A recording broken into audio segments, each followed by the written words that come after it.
Otasansan rédíò and TV. A kí gbogbo ẹ̀yin lólùfẹ́ wa tẹ́ ń wò wá tẹ̀tẹ̀ ń gbọ́ wa káàkiri àgbáláyé lórí ìkànnì yín ìkànnì wa Otasansan TV. Ojú tẹ́ fi ń wò wá kò ní fọ́, etí tẹ́ fi ń gbọ́ wa kò ní di láṣẹ Èdùmàrè. Ànírógbé sọnù bí ò ṣe bí ọmọ, ìbànújẹ́ ó kéré ó tóbi kò ní jẹ́ pin mi kò ní jẹ́ pin yín o láṣẹ Èdùmàrè. Yorùbá ní ọwọ́ tó bá ṣẹ́gun sí níjọ́ bẹ̀rẹ̀, ọwọ́ wa báyìí láfi gbáre ayé wa. Àní ṣàṣedànù, àní ṣàṣeré, àní ṣàṣejẹ lágbára àdẹ́dàá. Ẹ káàbọ̀ sórí ètò yín ètò wa Òye Ọ̀rọ̀ lórí ìkànnì Otasansan TV.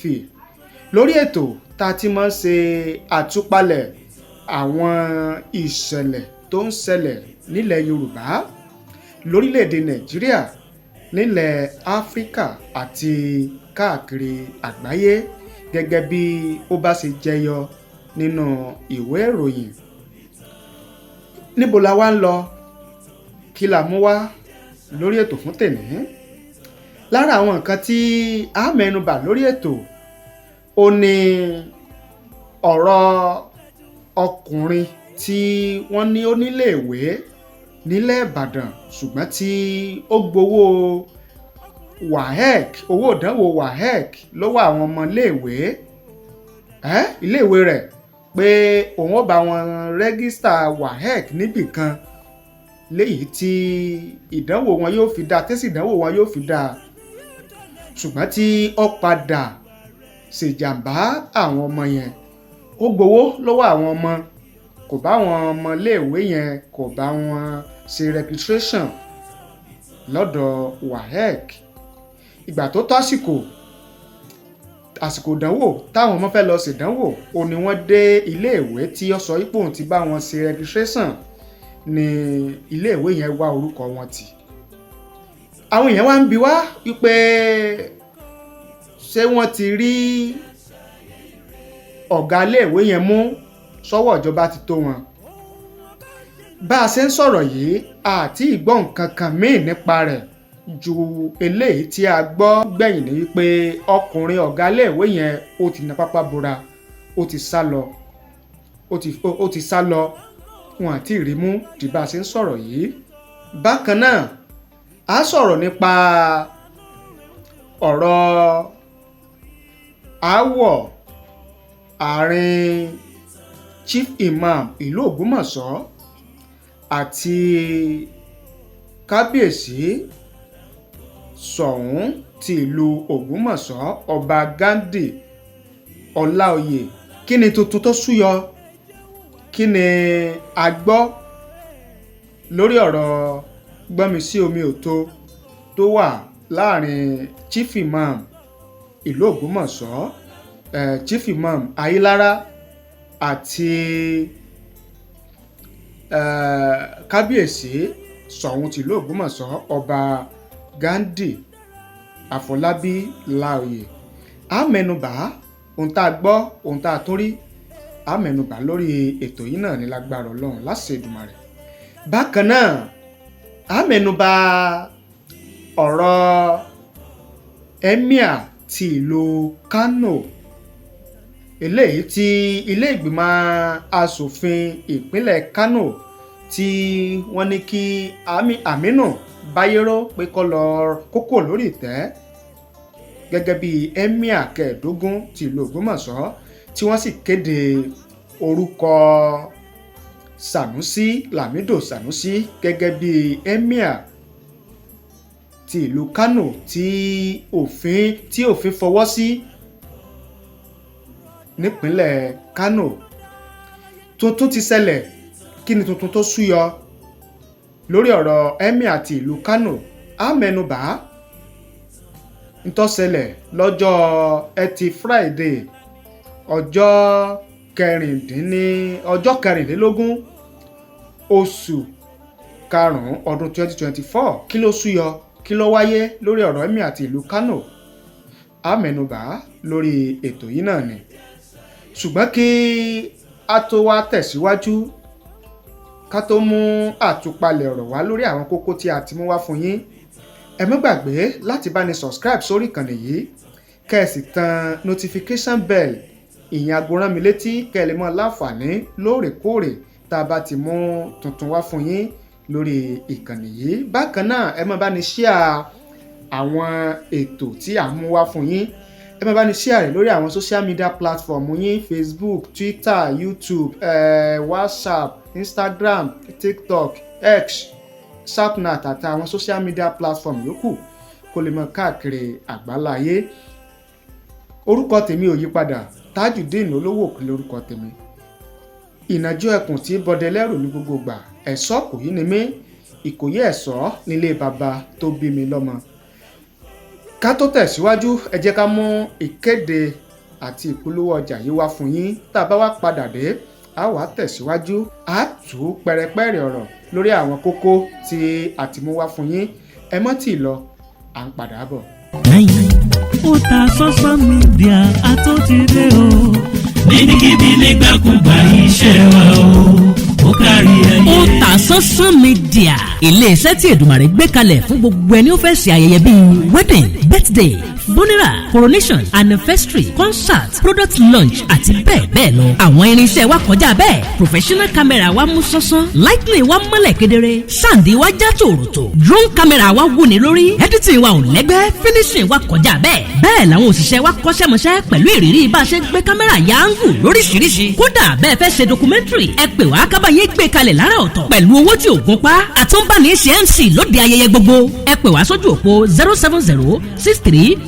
07063291779. Iléeṣẹ́ wa wà ní nọ́mbà 13 Ọlágòkè Àkànó Street, Àbáyọ̀mí Ìwó Road, Ìbàdàn. Ó ta social media níbikíbi. Ẹ káàbọ̀ padà. Gẹ́gẹ́ bí a ti mú wá fún yín níbẹ̀rẹ̀ ètò gẹ́gẹ́ bí kókó. Lára ohun tí a ní a fẹ́ mẹ́nubà tá a fẹ́ ṣe àtúpalẹ̀ rẹ̀. Lára ohun tí aláàfẹ́ mẹ́nubà tá a fẹ́ ṣe àtúpalẹ̀ ọ̀rọ̀ lórí rẹ̀ gẹ́gẹ́ bí ròyìn ṣe kọ, bí ròyìn ṣe gbé. Òun náà ni ọ̀rọ̀ aáwọ̀ àárín Chief Imam, Grand Chief Imam ti ìlú Ògbómọ̀ṣọ́ àti kábíyèsí ọba Ghandi Àfọlábí Ọláoyè Ṣọ̀ún tìlú Ògbómọ̀ṣọ́ lórí wípé àwọn tí wọ́n jẹ́ ẹbí, àwọn ẹbí Chief Imam tìlú Ògbómọ̀ṣọ́ Ayélára wọ́n yarí wípé Chief Imam Ayélára kìí ṣe ọmọ bíbí inú agboolé Ayélára tí oyè Chief Imam tó tọ́ sí tọ́kàn. Ṣùgbọ́n Chief Imam tìlú Ògbómọ̀ṣọ́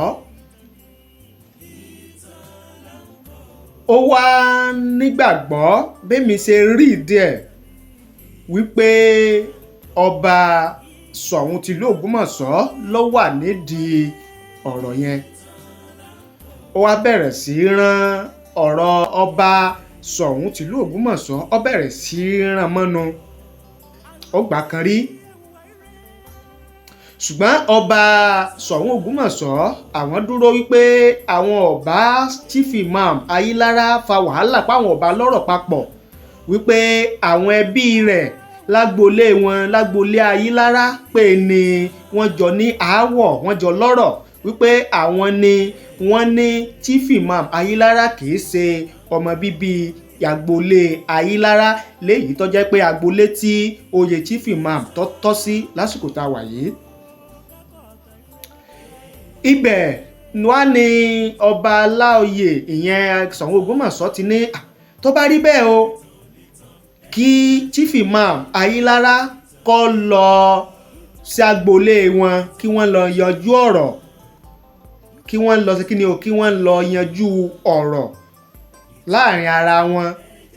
Ṣùgbọ́n láti ìgbà tí ọ̀rọ̀ yẹn ti bẹ̀rẹ̀, orúkọ ọba Ṣọ̀ún Ògbómọ̀ṣọ́ òun ni Chief Imam tìlú Ògbómọ̀ṣọ́ ló ń fi sẹ́nu lórí mẹ́mbàrí tó bá ń ṣe útúbà ọ̀rọ̀ chief imam ọ̀rọ̀ ọba Ṣọ̀ún Ògbómọ̀ṣọ́ ni, tó bá dóde ọ̀rọ̀ ọba Ṣọ̀ún Ògbómọ̀ṣọ́ ni, tó bá wà nínú ilé ọ̀rọ̀ ọba Ṣọ̀ún Ògbómọ̀ṣọ́ ni.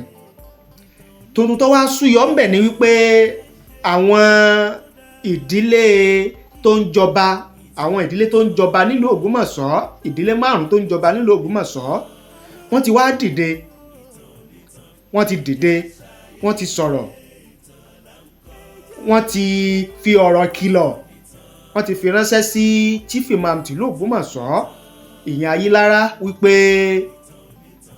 kó ṣọ́ra rẹ̀ gidigidi, kó ṣọ́ra rẹ̀, kó dẹ́kun láti máa pariwo, láti máa dárúkọ ọba Ṣọ̀ún Ògbómọ̀ṣọ́ wípé òun ló wà nídìí ọ̀rọ̀ aáwọ̀ òun àti ìdílé rẹ̀ Ayílára.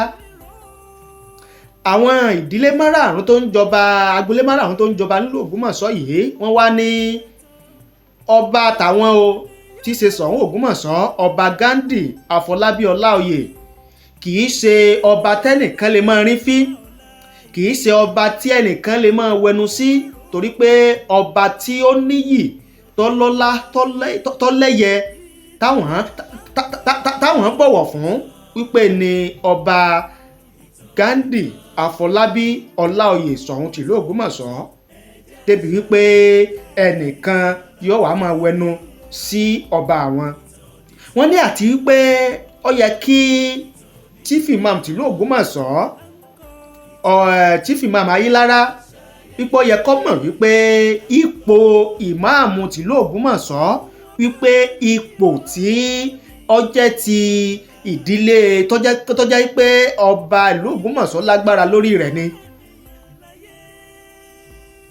Wọ́n ní ọba ìlú Ògbómọ̀ṣọ́, Ṣọ̀ún tìlú Ògbómọ̀ṣọ́, ó lágbára lórí ipò chief imam ìlú Ògbómọ̀ṣọ́ gẹ́gẹ́ bí ó ṣe wà nínú àṣà, ìṣe àti ìlànà nílùú Ògbómọ̀ṣọ́, wípé sọ́wọ́ yẹ sọ́tọ́ kí ẹni tí ọba fi jẹ kó wá dórí àlééfà, kó wá máa wẹnu, kó máa sọ̀rọ̀ ṣàkàṣàkà, èyí tọ́tọ́ àti èyí tí ọ̀tọ́, kó máa sọ̀rọ̀ tí ọ̀tọ́ sí ọba tó fi jẹ, àti wípé ọba Ṣọ̀ún Ògbómọ̀ṣọ́ kò ní aáwọ̀ pẹ̀lú chief imam Ayílára, wípé chief imam Ayílára àti agboolé wọn Ayílára ni wọ́n jọ lọ́rọ̀, pé agboolé wọn ni kó ti lọ yanjú ọ̀rọ̀, kó ti lọ parí ọ̀rọ̀ ara rẹ̀, torí pé fúnra àwọn ẹbí, àwọn àgbààgbà agboolé Ayílára òun ni wọ́n jáde, ni wọ́n kọ̀wé sí ọba Ṣọ̀ún Ògbómọ̀ṣọ́ láàfin wípé Ayílára chief imam tí wọ́n fi jẹ́ o pé kò tọ́ sí, pé kì í ṣe ọmọ agboolé àwọn. Ìwé tí wọ́n sì mú wá pé náà ni ọba Ṣọ̀ún Ògbómọ̀ṣọ́ ló gbé ìgbésẹ̀ lé lórí. Wọ́n á kìlọ̀ fún imam, chief imam, wípé kó ṣọ́ra rẹ̀, kó yé pariwo orúkọ ọba Ṣọ̀ún Ògbómọ̀ṣọ́ káàkiri gẹ́gẹ́ bí ẹni tí ó wà nídìí ọ̀rọ̀ rẹ̀. Ìròyìn kọ́, torí pé ìdílé tó ń jọba nílùú Ògbómọ̀ṣọ́ yìí, wọ́n sọ̀rọ̀ lásán, wọ́n sọ, wọ́n sì fi ọ̀rọ̀ tí wọ́n sọ, wọ́n fi ránṣẹ́ sáwọn oníròyìn, táwọn oníròyìn sì gbé. Bó wá níròyìn ṣe gbé, bó níròyìn ṣe kọ́, mo fẹ́ kẹ́ ẹ farabalẹ̀, kẹ́ ẹ jẹ́ kí a mú wá fún yín gẹ́gẹ́ bí ìròyìn ṣe gbé, bí ìròyìn ṣe kọ́, ká tó wá tẹ̀síwájú nínú ètò. Ẹ jẹ́ ká mú wá fún yín o, ẹ jẹ́ ká mú wá fún yín. Ìwé ìròyìn Punch newspaper online wọn ò ní wọ́n gbé. Wọ́n ní 5 compound heads popularly known as Magajis of the Ṣọ̀ún of Ogbomoso ruling houses on Thursday warned the chief imam of Ogbomoso land, Teliat Ayílára, to stop his incessant attacks on the Ṣọ̀ún of Ogbomoso, Ọba Ghandi Ọláoyè. The Magajis, who addressed journalists in Ogbomoso, further asked the religious leader to desist from acts capable of desecrating the exacted throne of the Ṣọ̀ún and, by extension, the people of Ogbomoso. The family heirs at the press conference were Lamidi Itabiyi of the Aburumaku ruling house, Sikiru Oyelami of the Gbagun ruling house, Olawole Olaoye of the Laoye ruling house, Oyebamiji Oyedeji, who represented Bolanta ruling house,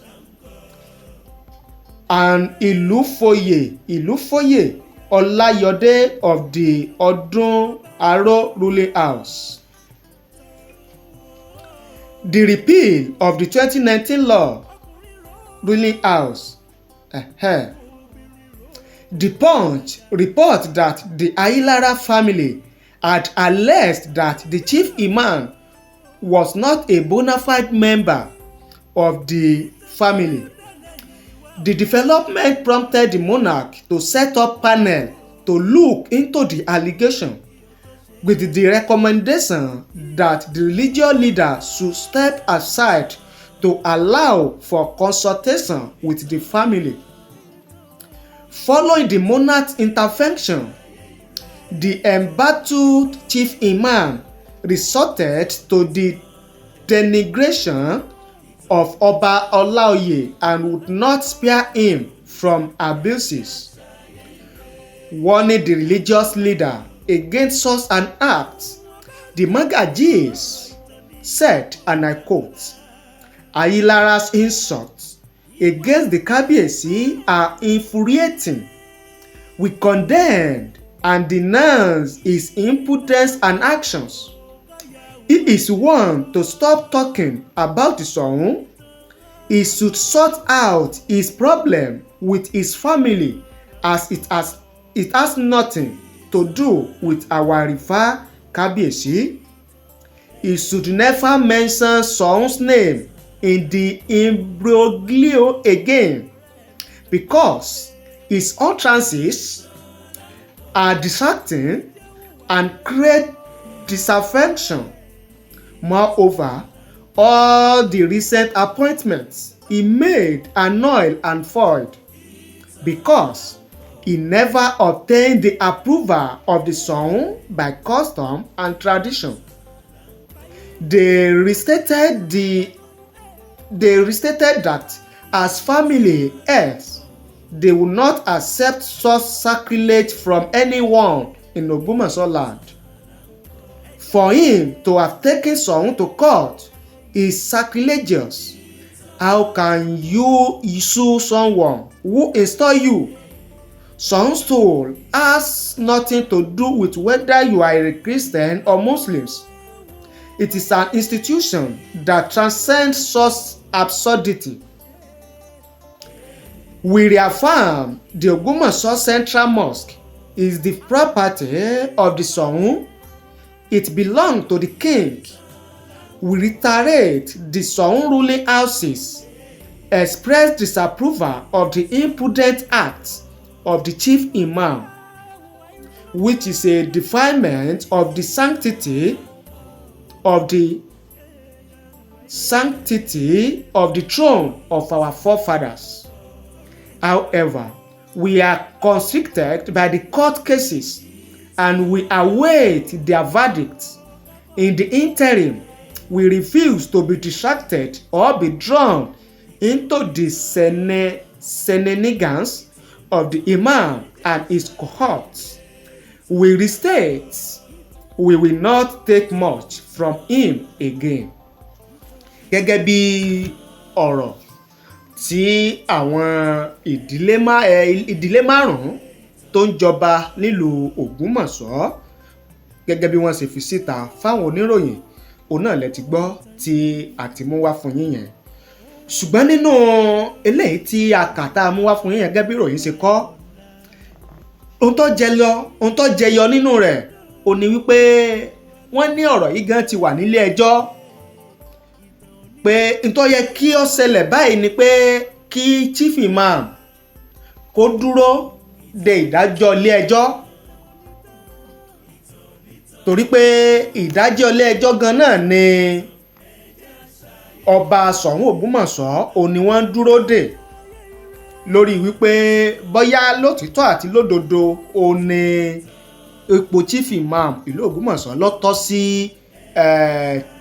Teliat Ayilara àbí bẹ́ẹ̀ kọ́, bóyá Teliat Ayilara bóyá ọmọ agboolé Ayilara gangan ni lódodo àbí bẹ́ẹ̀ kọ́, pé ìdájọ́ ilé ẹjọ́ òun ló máa fi hàn, ló máa ṣàlàyé wípé kí chief imam kàkà tí ó fi máa sọ̀rọ̀ ṣàkàṣàkà ọ̀rọ̀ kò bá kùn gbé ọ̀rọ̀ àrífín sí ọba Ṣọ̀ún Ògbómọ̀ṣọ́ wípé kó dúró de ìdájọ́ ilé ẹjọ́ gẹ́gẹ́ bí ó ṣe jáde lábalábẹ́.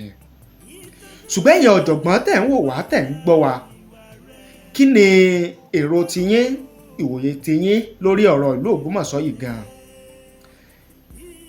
àwọn ẹbí àwọn àgbààgbà, jẹ́ kí n sọ báyìí, àwọn àgbààgbà lágboolé Ayilara nílùú Ògbómọ̀ṣọ́ wọ́n jáde lẹ́yìn lẹ́tà ìwé tí wọ́n fi ránṣẹ́ sí ọba Ṣọ̀ún Ògbómọ̀ṣọ́, wọ́n tún jáde sí gbangba, wọ́n tún sọ wípé Teliat kìí ṣe ọmọ agboolé àwọn, kìí ṣe ọmọ agboolé àwọn. táwọn wàá mọ̀ ní pé bóyá nǹkan míì wà ń bẹ̀ àmọ́, ṣùgbọ́n ohun tá a rí tá a sì gbọ́ ni wípé àwọn àgbààgbà nídìílé nínú ẹbí lágboolé Ayilara wọ́n jáde wọ́n sọ fáwọn oníròyìn wípé chief imam Teliat kìí ṣe ọmọ bíbí agboolé bonafide, kìí ṣe bonafide ọmọ ilé Ayilara nílùú Ògbómọ̀ṣọ́, wípé ipò chief imam nílùú Ògbómọ̀ṣọ́ pé kò tọ́ sí Ayilara, wípé àwọn àgbààgbà ṣàǹkóṣàǹkó táwọn lẹ́nu lọ́rọ̀ lágboolé Ayilara pé ni àwọn lè sọ ẹni tí yóò jẹ́ chief imam ilé Ayilara, chief imam nílùú Ògbómọ̀ṣọ́ látàgboolé Ayilara. ọ̀rọ̀ ti wà nílé ẹjọ́. nígbà tọ́rọ̀ ti wá wà nílé ẹjọ́ tó tún wá yẹ kí chief imam Teliat Ayilara tó tún yẹ kó máa ṣẹnu sọ̀rọ̀ bí wọ́n ṣe ń ṣẹnu sọ̀rọ̀ gẹ́gẹ́ bí àwọn agboolé tó ń jọba nílùú Ògbómọ̀ṣọ́ gẹ́gẹ́ bí wọ́n ṣe sọ, bí wọ́n ṣe fi síta yẹn. ẹ jẹ́ ká mọ èrò tiyín àti ìwòye tiyín lórí ọ̀rọ̀ aáwọ̀ ìlú Ògbómọ̀ṣọ́ láàrin chief imam Teliat Ayilara àti ọba Ṣọ̀ún Ògbómọ̀ṣọ́. ẹ fi èrò tiyín àti ìwòye tiyín ẹ fi ṣọwọ́ sí wa láàyè kọ́mẹ̀tì nísàlẹ̀ fídíò yìí, á kà á sì gbé yẹ̀wò. ìyẹn báyẹn lórí ọ̀rọ̀ ọba Emir ti ìlú Kano, eléyìí tí àwọn ilé ìgbìmọ̀ asòfin, àwọn ọmọ ilé ìgbìmọ̀ asòfin léyìí tí wọ́n jókòó tí wọ́n ṣe àgbéyẹ̀wò òfin yíyan Emir ní ìpínlẹ̀ Kano, tí wọ́n ṣe àgbéyẹ̀wò lórí rẹ̀ tí wọ́n sì ṣe àtúnṣe sí. nínú àtúnṣe ìwé òfin yíyan Emir nípínlẹ̀ Kano, òun ló ti wá jáde lánàá, ni ó ti jáde, ni wọ́n àṣẹ ti jáde láti ọwọ́ gómìnà ìpínlẹ̀ Kano ìyẹn Abba Yusuf, pé kí ẹni tí ó wà ní orí ìtẹ́ Emir àti ìlú Kano tẹ́lẹ̀ ìyẹn Bayero, pé kó kúrò lórí ìtẹ́, kó yé pera rẹ̀ ní Emir àti ìlú Kano mọ́, tí wọ́n sì kéde orúkọ Emir tuntun ìyẹn Emir Sanusi Lamido Sanusi gẹ́gẹ́ bí ẹni tí orí ìtẹ́ Emir tó tọ́ sí. tẹ́bà sí gbàgbé tẹ́ bá rántí lọ́dún 2020 ó ní gómìnà tó kógbá sílé, ó ní ó pàṣẹ pé kí Emir tó wà lórí ìtẹ́ nígbà náà ìyẹn Sanusi Lamido Sanusi pé kó kúrò lórí ìtẹ́, tí wọ́n sì kéde orúkọ Aminu Bayero gẹ́gẹ́ bí Emir ẹlẹ́ẹ̀kẹ́ẹ̀dógún nígbà náà lọ́dún 2020. ṣùgbọ́n tó ṣẹlẹ̀ lánàá nígbà tí ìpínlẹ̀ Kano, ìjọba ìpínlẹ̀ Kano tí wọ́n kéde orúkọ Emir Sanusi Lamido Sanusi gẹ́gẹ́ bí Emir tuntun nílùú Kano. Ohun tó wá ṣẹlẹ̀ tuntun tá a wá mú wá lónìí ni wípé lásìkò tí ìjọba ìpínlẹ̀ Kano lọ́wọ́ gómìnà Abba Yusuf tó ń fún Emir Sanusi Lamido Sanusi ní ìwé ẹ̀rí wípé ìwọ ló tọ́ sí, ìwọ la yàn gẹ́gẹ́ bí Emir ti ìlú Kano àti ọ̀pá àṣẹ àti àwọn nǹkan tó nílò gẹ́gẹ́ bí ọba. Lásìkò tí wọ́n ń gbé tí gómìnà ń gbé lé Emir Sanusi lọ́wọ́, ó ní ìròyìn kan jáde wípé adájọ́ ilé ẹjọ́ gíga kan lórílẹ̀‐èdè Nàìjíríà, eléyìí tí adájọ́ ilé ẹjọ́ yẹn tó wà ní òkè òkun United States of America ló wá fohùn ránṣẹ́ wípé ìjọba ìpínlẹ̀ Kano kò gbọdọ̀ gbé ọ̀pá àṣẹ ìwé ẹ̀rí fún Sanusi Lamido Sanusi gẹ́gẹ́ bí ọba o, gẹ́gẹ́ bí Emir àti ìlú Kano o. Ṣùgbọ́n lẹ́yìn tí ètò ayẹyẹ gbígbọ̀pá àṣẹ fífúnni ní ìwé ẹ̀rí tí gómìnà Abba Yusuf tó fún Emir Sanusi níwèé ẹ̀rí tán, ó ní ìjọba wá fi léde wípé ó fi ìkìlọ̀ léde fún adájọ́ ilé ẹjọ́ gíga kan lóde Nàìjíríà ṣùgbọ́n tí ó wà ní orílẹ̀-èdè Amẹ́ríkà lọ́wọ́lọ́wọ́ báyìí wípé kó ṣọ́ra rẹ̀ o, pé adájọ́ tó bá pàṣẹ tàbí tó bá fi ìwé dáradára kan ránṣẹ́ wípé ohun ọ̀lẹ́tọ̀ọ́ gẹ́gẹ́ bí gómìnà nípínlẹ̀ Kano láti yan Emir Sanusi gẹ́gẹ́ bí Emir àti ìlú Kano, wípé òun ṣetán, ìjọba ṣetán láti pe irú adájọ́ bẹ́ẹ̀ lẹ́jọ́.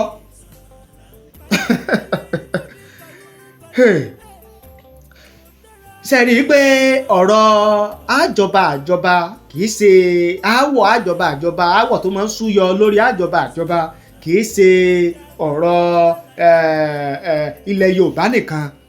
Àṣé ibi gbogbo ni wọ́n ti kádìí alẹ́, àṣé ibi gbogbo ni wọ́n ti dáná alẹ́, àṣé ohun tí à ń gbé kaná lọ́sọ̀tọ̀ọ̀tọ̀. Àṣé ibi gbogbo ni wọ́n ti máa ń kádìí alẹ́, àságò òun ló yàtọ̀.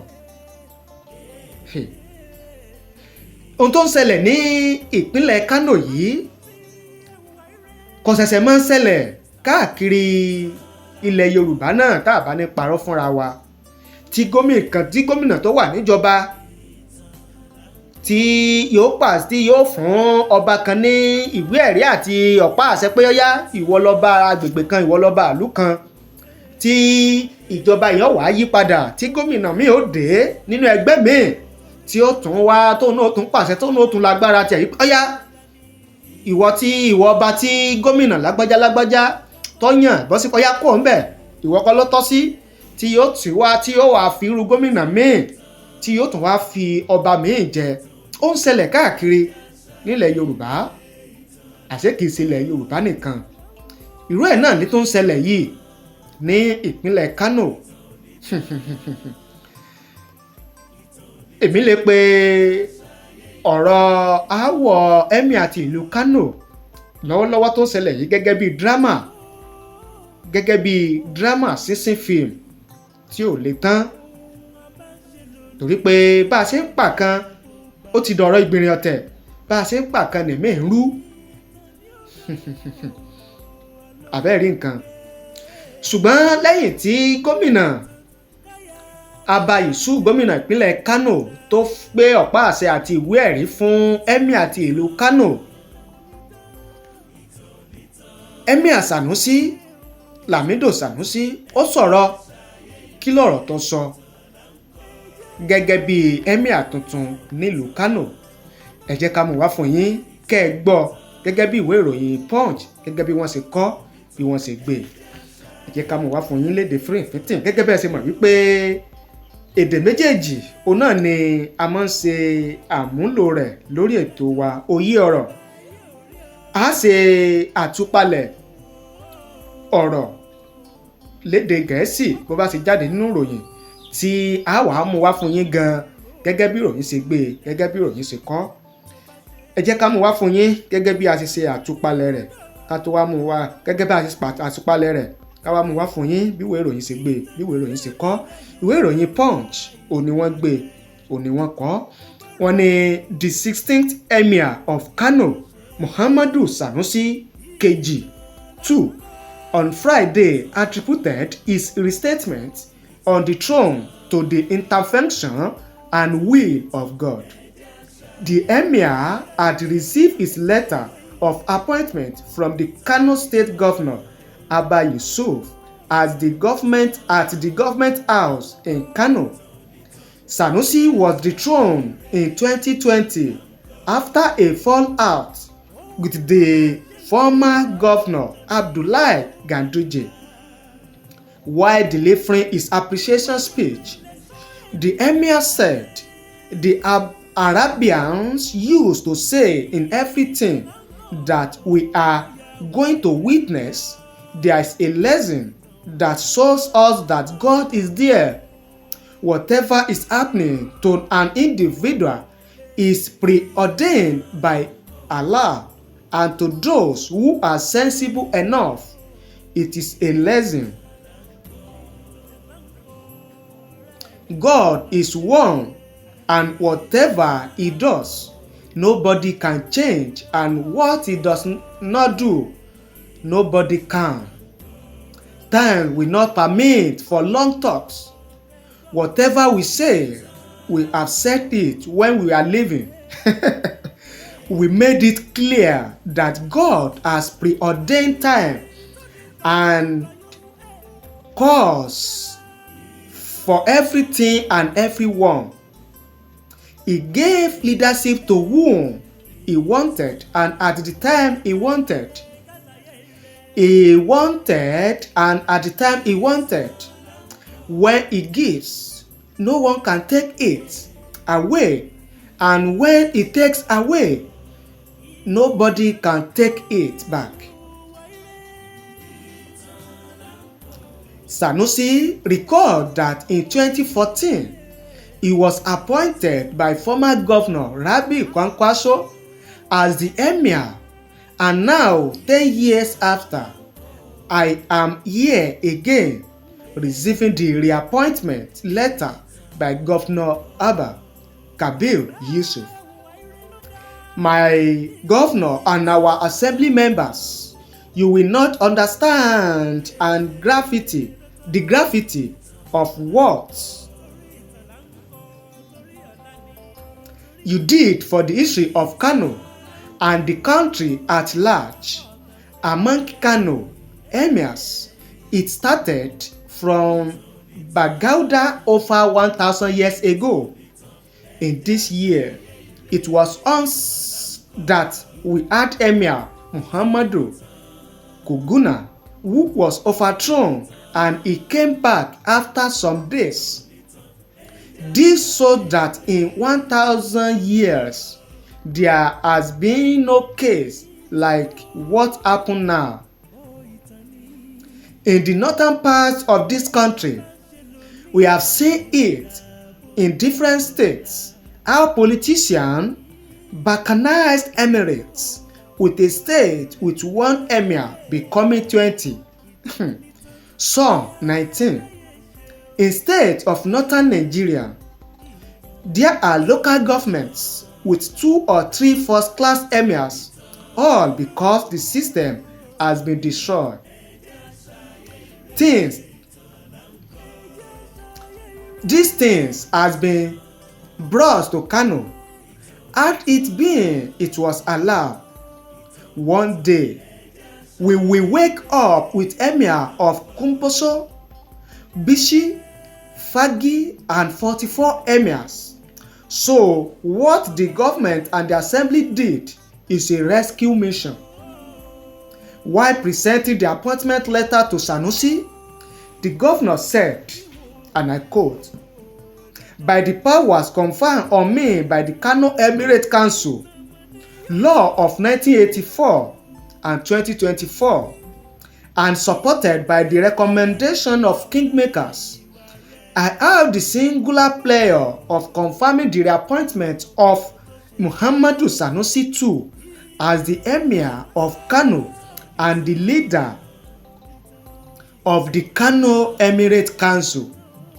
Yusuf noted that Sanusi's reappointment was based on his competence, credibility, and popularity, urging the new Kano Emir to be guided by the principles of Islamic teachings and to use his position to unite the Emirate, fostering harmony among the Islamic sects in the states. Gẹ́gẹ́ bí ìwé ìròyìn Punch bí wọ́n ṣe gbé ọ̀rọ̀ àtúntò ṣẹlẹ̀ níbi tí gómìnà ìpínlẹ̀ Kano Abba Yusuf tó ti ń gbé ìwé ẹ̀rí àti staff of office ìyẹn ọ̀pá àṣẹ fún Emir Sanusi Lamido Sanusi gẹ́gẹ́ bí Emir ti ìlú Kano àti Emirate kan ṣoṣo ní ìpínlẹ̀ Kano. Ẹ gbọ́ ẹ̀yin ọ̀jọ̀gbọ́n, ẹ̀yin òǹwòye onílàákàyè ọmọ orílẹ̀-èdè Nàìjíríà, kí ni èrò tiyín àti ìwòye tiyín lórí ohun tó ń ṣẹlẹ̀ ní ìpínlẹ̀ Kano yìí? Ẹ jẹ́ ká mọ èrò tiyín, ẹ jẹ́ ká mọ ìwòye tiyín. Ẹ fi ṣọwọ́ sí wa láàyè comment ní ìsàlẹ̀ fídíò yìí, á kà á sì gbéyẹ̀wò. Ṣùgbọ́n ká tó máa lọ lórí ètò fún tèmi, ẹ má gbàgbé o láti bá ní subscribe sórí ìkànnì yìí, ẹ bá ní tan notification bell, ẹ bá ní share programu yìí kó káàkiri àgbáyé, ẹ share rẹ̀ lórí social media platform yín bíi Facebook, Twitter, Instagram, TikTok, WhatsApp, Chatnat, Telegram àti àwọn social media platform yín tẹ́ ẹ bá ń lò. Ẹ bá ní share rẹ̀ kó lọ fà, kó lè rìn dáadáa, kó lè débi tó yẹ kó dé. Ẹ share rẹ̀ lógúnlógún, ẹ share rẹ̀ lọ́gbọ̀nlọ́gbọ̀n, torí pé kó rìn jìnnà òun náà ni ó jẹ́ ìwúrí fún wa. Ẹ ṣé o bẹ́ẹ̀ ṣe ń wò wá, ẹ ṣé bẹ́ẹ̀ ṣe ń gbọ́ wá lórí ètò yìí Òye Ọ̀rọ̀ níkànnì Ọ̀tàsánsán TV. Orúkọ tèmi ò yí padà, Tajudeen olówó pé orúkọ tèmi, ìnàjú ẹkùn tí bọdẹ lẹ́rù ní gbogbo gbà. Ẹ̀ṣọ́ Ìkòyí ni mí, Ìkòyí ẹ̀ṣọ́ nílé bàbá tó bí mi lọ́mọ. Títí ọ̀la tá a tún pàdé lórí ètò Òye Ọ̀rọ̀. Ìbànújẹ́ ó tóbi ni, ó kéré ni, kò ní jẹ́ pín mi, kò ní jẹ́ pín gbogbo ẹ̀yin tẹ́ ń wò mí, tẹ́ ń gbọ́ mi lórí ètò. Ire àtayọ̀ kò ní tán nílé gbogbo wa o. Ẹ ṣé, àdúpẹ́, àmọ̀rírì yín.